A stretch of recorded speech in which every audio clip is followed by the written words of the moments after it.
UV ఎండ బాగా ఎక్కువ ఉంది కదరా, ఆనపకాయ ఉండమంటావా? చల్లగా ఉంటుంది. ఆనపకాయ అంటే బాటిల్ కాదురా, అంగ్రేజ్ సోడా.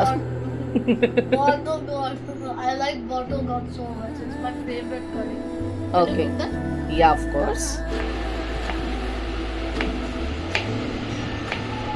సో ఈ బగబగలాడే ఎండలో నేను నా స్టైల్లో ఆనపకాయ కర్రీ అండి. ఆనపకాయ కర్రీ చాలా చలవంటారు, అందుకనే పాలేసి వండితే ఇంకా మంచిది అంటారు. అందుకనే నేను ఆనపకాయ కర్రీ మన ఆంధ్ర స్టైల్లో పాలేసి జీడిపప్పు బాదం, ఇది నా స్టైల్. ఫస్ట్ అయితే కోకోనట్ ఆయిల్ వేసుకున్నాను. నెక్స్ట్ ఆవాలు జీలకర్ర అన్నీ వేసుకుని మగపెట్టుకుని కరివేపాకు కూడా వేసుకున్నానండి. పచ్చిమిర్చి యాడ్ చేశాను.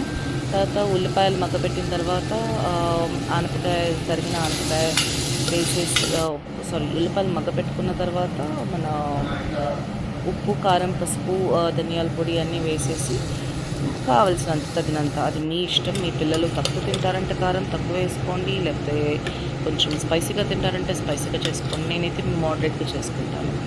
నెక్స్ట్ ఆనపకాయ దాన్ని కడిగేసి మంచిగా దాన్ని నీళ్ళు పిండేసి ఆనపకాయలలో కట్ చేసిన ఆనపకాయలలో వేసేసుకుని దాన్ని కూడా మగ్గపెట్టేసి కొద్దిసేపు, దాని తర్వాత ఒక గ్లాస్ నీళ్ళు వేసుకుని నీళ్ళు ఎప్పుడు కూడా ఆనపకాయ ఆల్రెడీ అది వాటరీ కంటెంట్ కాబట్టి, వాటర్ వెజిటేబుల్ కాబట్టి అది నీళ్ళు వదులుతుంది. అందుకని దానికి నీళ్ళు కొంచెం కొద్దిగా తక్కువ వేసుకుని జస్ట్ పైన అయ్యే వరకు కొంచెము ఇట్లా లైట్ ములిగే వరకు వేసుకుని ఒక కుక్కర్ విజిల్ రానివ్వడమే.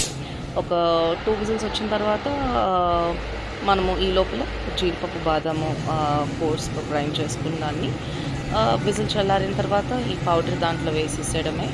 యాడ్ చేసేసి ఒకసారి ఇట్లా మగ్గపెట్టేసుకుని దాంట్లో కరివేపాకు వేసేసుకుని కొత్తిమీర వేసుకుని మగ్గపెట్టుకుని పక్కన సిజ్లర్ కింద కొంచెం నెయ్యిలో ఎండుమిర్చి ఇది వేసుకుని కొంచెం తాలింపులాగా వేసుకుంటే it will be awesome. Taste will be too good and too delicious. Just try చేసి చూడండి. మీ పిల్లలకి నచ్చకపోతే నన్ను అడగండి. చాలా చాలా బాగుంటుంది, చాలా చాలా healthy, especially for kids. It's very healthy. Even my husband likes it two, so as your husband I think. So లాస్ట్లో మనం పాలు యాడ్ చేసుకుందాము. పాలు యాడ్ చేసుకుని కొద్దిసేపు మగ్గ పెట్టేసి దాన్ని వదిలేయడమే. So the taste will be too good.